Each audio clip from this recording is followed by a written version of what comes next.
இப்போ நம்ம சர்வர்லாம் வந்து ஒர்க் பண்ணி ஜஸ்ட் ஐபி மட்டும் அசைன் பண்ணி ஒர்க் பண்ணியிருப்போம். ஸோ இப்போ நம்ம பார்க்க போகிறது அந்த சர்வரில் என்னென்ன சர்வீஸ்லாம் இருக்குது, அந்த சர்வீஸை எதுக்காக யூஸ் பண்ண போகிறோம். ஸோ நார்மலாக ஒரு பிசியை சர்வர் கூட கனெக்ட் பண்ணி சுவிட்சு கூட கனெக்ட் பண்ணி கான்ஃபிகர் பண்ணியிருப்போம். ஸோ அதில் உள்ள சர்வீஸை ஆக்டிவேட் பண்ணியிருக்க மாட்டோம். ஸோ சர்வீஸ்னால் என்ன, எதுக்கு அந்த சர்வீஸை யூஸ் பண்ணி ஆகணுமா அப்படிங்கிற டீட்டெயிலை தான் நம்ம இப்போ பார்த்துட்டு நம்ம ஒர்க் அவுட்டுக்கு போயிடலாம். ஓகேவா? ஸோ சர்வீஸோட ஓவர்வியூ அப்படின்னு எடுத்துக்கிட்டோம்னா என்னென்ன சர்வீஸ்லாம் அவைலபிளாக இருக்குது.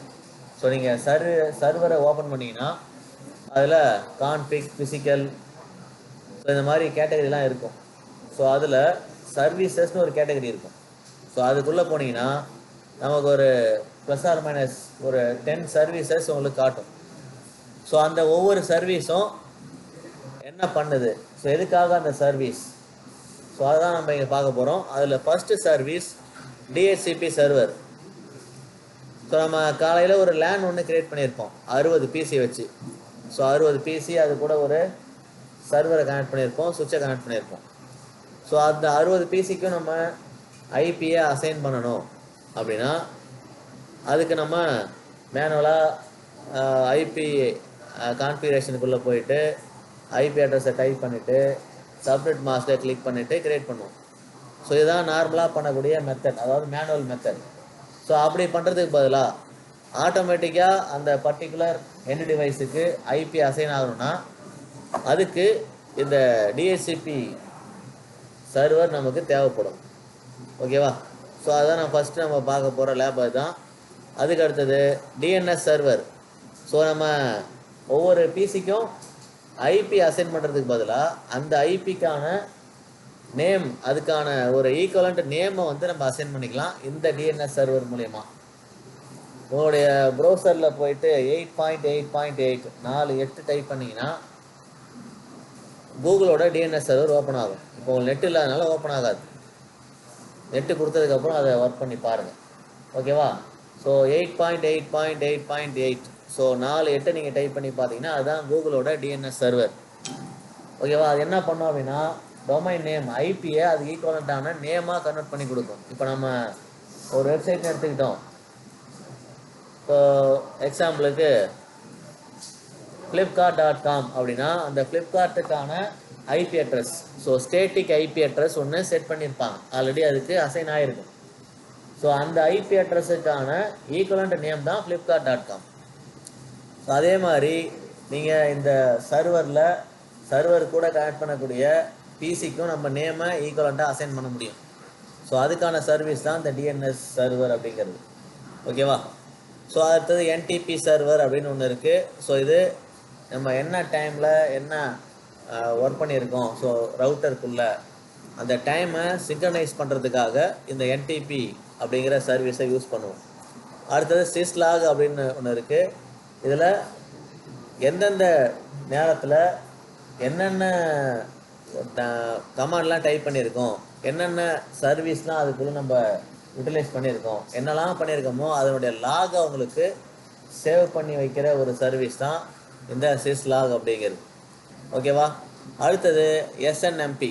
ஸோ எஸ்என்எம்பினா லைவாக உங்களுடைய ஒர்க்கிங் பெர்ஃபார்மன்ஸை மானிட்டர் பண்ணும். ஸோ லைவாக அப்படின்னா நீங்கள் ஏதாவது ஒரு ரவுட்டருக்கு கமாண்ட் கொடுத்து ரவுட்டரை கான்ஃபிகர் பண்ணியிருப்பீங்க, அந்த கான்ஃபிகர் பண்ணுறது எல்லாத்தையுமே பேக்ரவுண்டில் மானிட்டர் பண்ணணும் அப்படின்னு நினச்சிங்கன்னா எஸ்என்எம்பி சர்வரை நீங்கள் யூஸ் பண்ணலாம். ஓகேவா? இதெல்லாம் நம்ம கடைசியாக பார்ப்போம். இது மூணும் வந்து நம்ம இன்றைக்கி பார்க்க மாட்டோம், ஸோ நாளைக்கு பார்க்கலாம். ஓகேவா? அடுத்தது ட்ரிபிள்ஏ. ஸோ ட்ரிபிள்ஏல பார்த்தீங்கன்னா அத்தன்டிகேஷன், ஆத்தரைசேஷன். ஸோ ஒரு யூசர் லாகின் பண்ணி உள்ளே வராங்க அப்படின்னா யார் உள்ளே வரா, எப்போ உள்ளே வந்தாங்க, அவங்க எந்த ரிசோர்ஸை அக்சஸ் பண்ணணும், இதை மாதிரி நம்ம ஒரு பர்டிகுலர் யூசருக்கு ஆத்தரைசேஷன் கொடுக்கணும், அவங்களுக்கு அக்சஸ் பண்ணுறதுக்கான அந்த ஃபெசிலிட்டியை க்ரியேட் பண்ணணும் அப்படின்னா ட்ரிபிள்ஏ சர்வர் அப்படிங்கிற இந்த சர்வீஸை நம்ம யூஸ் பண்ணணும். அதுக்கு 2 சர்வர் இருக்குது, ரேடியஸ், டாக்ஸிஸ். ரெண்டில் ஏதாவது ஒன்று யூஸ் பண்ணலாம், இல்லை ரெண்டையுமே கூட யூஸ் பண்ணலாம். ஸோ அதையும் நம்ம சைபர் செக்யூரிட்டியில் பார்ப்போம், இங்கே பார்க்க மாட்டோம் அதை. அடுத்தது நெட்ஃப்ளோ சர்வர். நெட்ஃப்ளோ சர்வர் நம்ம சிஸ்கோவில் கிடையாது.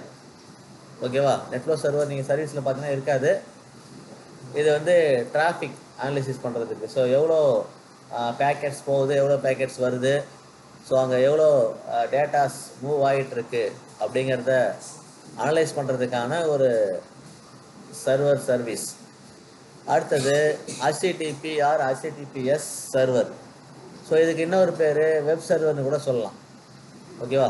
ஒரு வெப் சர்வராக நம்ம ரவுட்டரை ஒரு ரவுட்டரை கூட கனெக்ட் பண்ணியிருக்கிற சர்வரை ஆக்டிவேட் பண்ணணும்.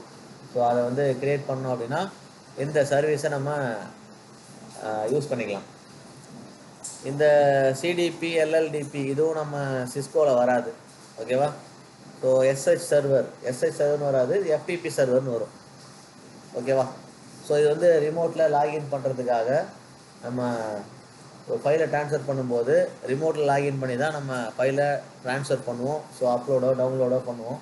ஸோ அதுக்கு செக்யூர் ஷெல் சர்வர் நமக்கு தேவைப்படும். அதையும் பார்ப்போம். ஸோ அதில் நம்ம ஃபஸ்ட்டு பார்க்க போகிறது DHCP சர்வர்.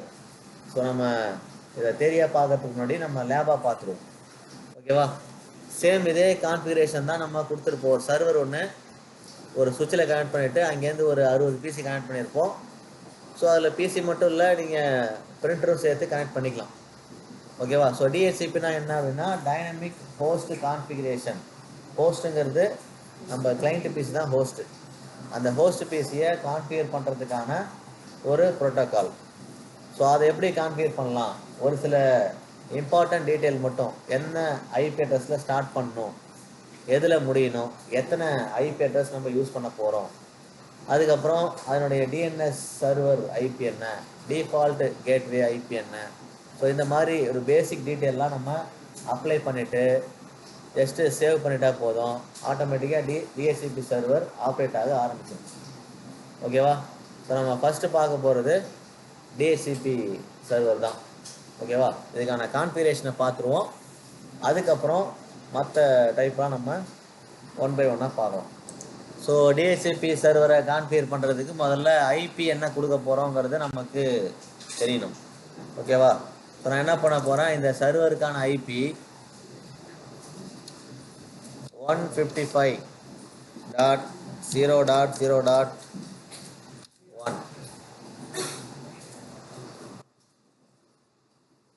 ஸோ இந்த சர்வரோட IP நான் அதுதான் கொடுக்க போகிறேன். இதனுடைய டிஃபால்ட் கேட்வே என்னவா இருக்கும், சப்நெட் மாஸ்க் என்னவா இருக்கும் அதுக்கு.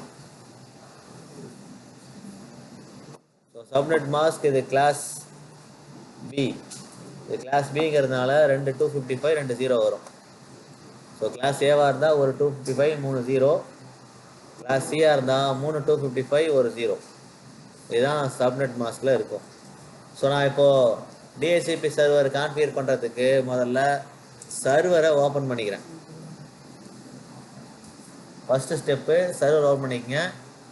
சர்வரில் நீங்கள் டெஸ்க்டாப்புக்கு போயிட்டு சர்வருக்கு முதல்ல IP அசைன் பண்ணிக்கணும். ஸோ IP கான்ஃபிகரேஷனில் இங்கே IPv4 அட்ரஸில் 155.0.0.1 அப்படின்னு அப்ளை பண்ணிக்கிறேன். அடுத்தது சப்நெட் மாஸ்க் ஆட்டோமேட்டிக்காக உங்களுக்கு அசைன் ஆகிடுச்சு. டிஃபால்ட் கேட்வே என்னவாக இருக்கும் அப்படின்னா அந்த நெட்வொர்க்கோட ஃபஸ்ட் IP அட்ரஸ் தான் default gateway. So first IP அட்ரஸும் சர்வரோட IP அட்ரஸும் ரெண்டும் ஒன்று தான். அப்போது 155.0.0.1. அடுத்தது DNS. ஸோ DNS நம்ம என்ன யூஸ் பண்ண போகிறோம் அப்படின்னா 8.8.8. இது கூகுளோட DNS சர்வர். இது இங்கே கொடுத்தாலும் கொடுக்கலாம், கொடுக்காட்டியும் இல்லை. இது கொடுக்கணுங்கிற அவசியம் கிடையாது.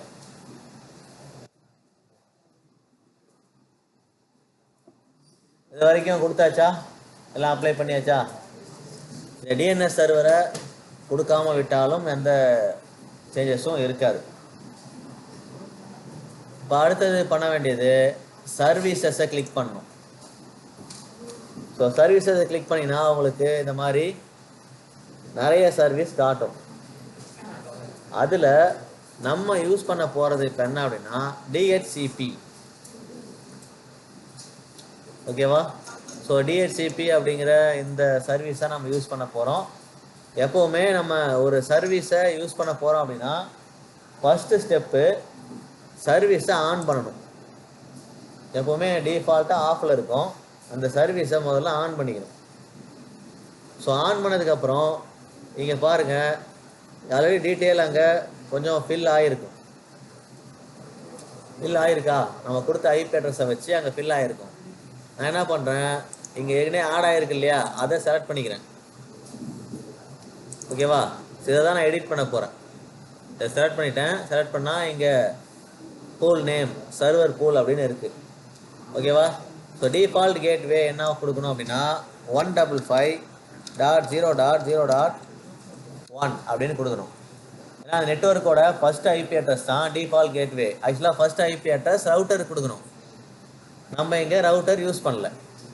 ஓகேவா? ரவுட்டருக்கு பதிலாக சர்வரே யூஸ் பண்ணிக்கிறோம். ஸோ சர்வருக்கே நான் ஐபி அட்ரஸ் 1 அசைன் பண்ணிட்டேன். DNS server 8.8.8.8. ஸோ இங்கே ஸ்டார்ட் ஐபி அட்ரஸ். ஸோ எனக்கு சர்வருக்கு அடுத்தது எந்த ஐபி அட்ரஸில் எனக்கு ஐபி அசைன் ஆகணும். ஆக்சுவலாக ஃபஸ்ட்டு 10 ஐபி அட்ரஸை நம்ம பேக்கப்புக்கு எடுத்து வச்சுப்போம். ஓகேவா? ரிசர்வில் எடுத்து வச்சுட்டு 11லேருந்து தான் நம்ம ஸ்டார்ட் பண்ணணும். எந்த ஒரு நெட்வொர்க்லையுமே ஃபஸ்ட்டு 10 ஐபி அட்ரஸ் ஏன் எடுத்து வைப்பாங்கன்னா, அங்கே இன்னொரு சர்வர் வரலாம், 4 ரவுட்டர் வரலாம். ஓகேவா? அந்த மாதிரி சர்வர் ரவுட்டருக்கு ஐபியை நம்ம ஃபஸ்ட்டு 10 ஐபி அட்ரஸ் கூட தான் கொடுக்கணும். நீங்கள் பிசிக்கு அசைன் பண்ணிவிட்டு அதுக்கப்புறம் ரவுட்டருக்கோ இல்லை சர்வருக்கோ ஐபியை அசைன் பண்ணக்கூடாது. ஃபஸ்ட்டு ப்ரிஃபரன்ஸ் ரவுட்டர், அடுத்தது சர்வர், அதுக்கப்புறம் தான் எண்டு டிவைஸ், லேப்டாப்போ பிசியோ மொபைலோ பிரிண்டரோ இதுக்கெல்லாம் கொடுக்கணும். ஓகேவா? இந்த ஆர்டர் தான் நீங்கள் ஃபாலோ பண்ணணும். ரவுட்டர் இருந்தால் ரவுட்டர் தான் ஃபஸ்ட் ஐபி, ரவுட்டர் இல்லைன்னா சர்வருக்கு ஃபஸ்ட் ஐபி. மீதி ஒரு 10 ஐபி அட்ரஸை ஸ்டாண்ட் பையில் வச்சுக்கிட்டு பேக்கப்பாக வச்சுக்கிட்டு 11லேருந்து தான் ஸ்டார்ட் பண்ணணும். ஸோ இப்போ நான் 11லேருந்து ஸ்டார்ட் கொடுத்துருக்கேன். ஸோ சப்நெட் மாஸ்க்கு இது கிளாஸ் பிங்கிறதுனால ஆட்டோமேட்டிக்காக இங்கே அசைன் ஆகிடுச்சு. Maximum number of users. So நான் 60 பிசி நான் கனெக்ட் பண்ணி வச்சுருக்கேன். நான் கொஞ்சம் எக்ஸ்ட்ரா என்ன பண்ணுறேன், ஃப்யூச்சரில் ஒரு 10 பிசியை நான் எக்ஸ்ட்ரா ஆட் பண்ணுவேன். அப்படிங்கிறதுனால மேக்ஸிமம் நம்பர் ஆஃப் யூசர்ஸ் 17 போட்டுக்கிறேன். ஓகேவா? டிஎஃப்டிபி சர்வர், டபிள்யூஎல்சி அட்ரஸ் இது எதுவுமே வந்து நம்ம கொடுக்க வேண்டிய அவசியம் இல்லை. ஓகேவா? இந்த டிஎன்எஸ் சர்வரே கொடுக்க வேண்டிய அவசியம் இல்லை. ஓகே, சரி போனால் போகுது, நம்ம இங்கே கொடுத்துக்கலாம். ஸோ இது வரைக்கும் கொடுத்தாச்சா? ஸோ நீங்கள் கொடுத்தது எல்லாமே இங்கே வந்து அப்டேட் ஆகணும் அப்படின்னா இங்கே நீங்கள் சேவ் பண்ணணும். ஸோ நான் மறுபடியும் இதே கிளிக் பண்ணிட்டேன், அதனால் எனக்கு சேஞ்ச் ஆகிடுச்சு. நான் மறுபடியும் இதை டைப் பண்ணிக்கிறேன். 155.0.0.1 DNS server 8.8.8 start IP address 11. இது வந்து ஒரு 70. இதெல்லாம் முடிச்சதுக்கப்புறம் இதை சேவ் பண்ணணும். ஸோ சேவ் பண்ணதுக்கப்புறம் இங்கே சர்வர் பூலில் நீங்கள் சேஞ்சஸ் பண்ண அந்த டேட்டா இங்கே அப்டேட் ஆகிருக்கணும். ஸோ அப்டேட் ஆகிடுச்சா? ஸோ இப்போ என்ன பண்ணணும் அப்படின்னா இதை க்ளோஸ் பண்ணிவிட்டு ஸோ நம்ம பிசிக்கு வரணும்.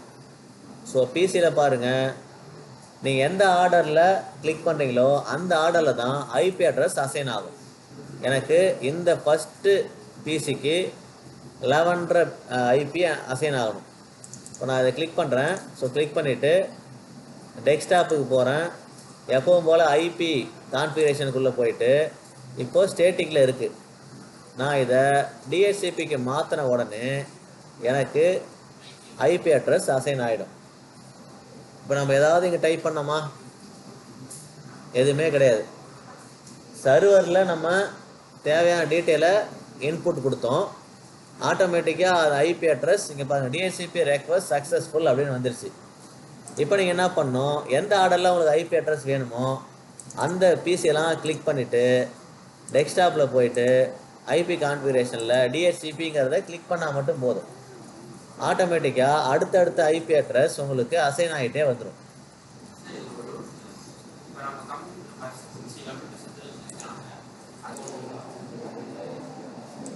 ஸோ டிஹெச்சிபி சர்வரில் நீங்கள் ஃபாலோ பண்ண வேண்டிய ஸ்டெப்பு, முதல்ல சர்வீஸை ஆன் பண்ணணும். சர்வீஸை ஆன் பண்ணாமல் செஞ்சீங்கன்னா, சர்வீஸை ஃபஸ்ட்டு ஆன் பண்ணணும். அதுக்கப்புறம் அதுக்கான ஐபி அட்ரஸை கொடுக்கணும். ஆல்ரெடி ஐபி அட்ரஸ் வந்திருக்கும். ஸோ டிஃபால்ட் கேட்வே கேட்டதுன்னா அதை டைப் பண்ணணும். 155.0.0.1.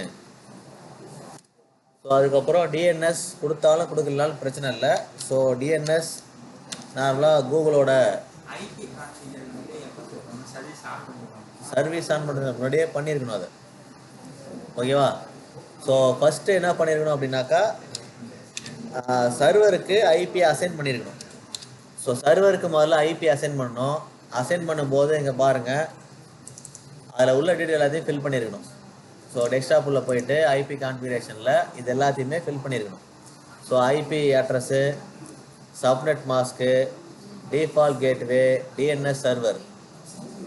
ஸோ டிஎன்எஸ் சர்வர் நம்ம ஏற்கனவே வச்சுருக்கோம். டிஎன்எஸ் சர்வர் வச்சுருக்கோம் அப்படின்னா அந்த ஐபி கொடுக்கணும். நம்ம இது டிஃபால்ட் கேட்வே ரவுட்டர் இல்லாதனால இதுதான் default gateway. So first IP address தான் எப்பவுமே டிஃபால்ட் கேட்வேவாக இருக்கும். ஓகேவா? ரவுட்டராக இருந்தால் ரவுட்டரோட ஐபியாக இருக்கும். ரவுட்டர் இல்லைங்கிறதுனால நம்ம இங்கே சர்வரையே டிஃபால்ட் கேட்வேவை வச்சுக்கிறோம். டிஃபால்ட் கேட்வேனா அந்த வழியாக தான் நெட்வொர்க்கே உள்ளே வரும். சர்வருக்கு இன்புட்டு டிஃபால்ட் கேட்வே வழியாக தான் வரும். ஸோ ஐஎஸ்பின்னு சொல்கிறோம் இல்லையா, இன்டர்நெட் சர்வீஸ் ப்ரொவைடர், அவங்க கொடுக்குற ஐபி அட்ரஸ் தான் இது. ஸோ அவங்கள்ட்ட தான் நம்ம இன்புட்டே வருது. ஸோ அது வழியாக தான் நெட்வொர்க்கு நம்ம டிவைஸுக்கெல்லாம் உள்ளே வருது. ஸோ அப்போது அது எந்த வழியாக வருதுங்கிறத நம்ம மென்ஷன் பண்ணணும். அதை சொன்னால் தான் உங்களுக்கு சர்வரோ இல்லை ரவுட்டரோ ஆப்ரேட் ஆகும். ஸோ எந்த முக்கியமான டிவைஸ், அதாவது சர்வர், ரவுட்டருக்கு இதை கண்டிப்பாக கொடுத்துருக்கணும். அதே மாதிரி நம்ம ரவுட்டரை யூஸ் பண்ணோம்னா பிசிக்கும் டிஃபால்ட் கேட்வே அப்ளை பண்ணியிருக்கணும். இது வரைக்கும் நம்ம பிசிக்கு டிஃபால்ட் கேட்வே அப்ளை பண்ணியிருக்க மாட்டோம். வெறும் ஐபி அட்ரஸ், சப்நெட் மாஸ்க் மட்டும் தான் கொடுத்துருப்போம். ஸோ ரவுட்டரை நம்ம யூஸ் பண்ண ஆரம்பிச்சிட்டோம்னா டிஃபால்ட் கேட்வே கண்டிப்பாக எல்லா டிவைஸுக்குமே யூஸ் பண்ணணும். லேப்டாப்பு, பிசி, அதுக்கப்புறம் மொபைலு, பிரிண்டர் எதுவாக இருந்தாலும் அதுக்கு அப்ளை பண்ணியிருக்கணும். ஓகேவா? வருதா? அதுதான் ப்ரொசீஜரு. நார்மலாக பிசியாக அதை முதல்ல நம்ம அதை கன்சிடர் பண்ணணும். அதுக்கப்புறம் தான் நம்ம அதை சர்வராக மாற்றணும். ஓகேவா? ஸோ இது புரிஞ்சுதா? அடுத்தது போகலாமா?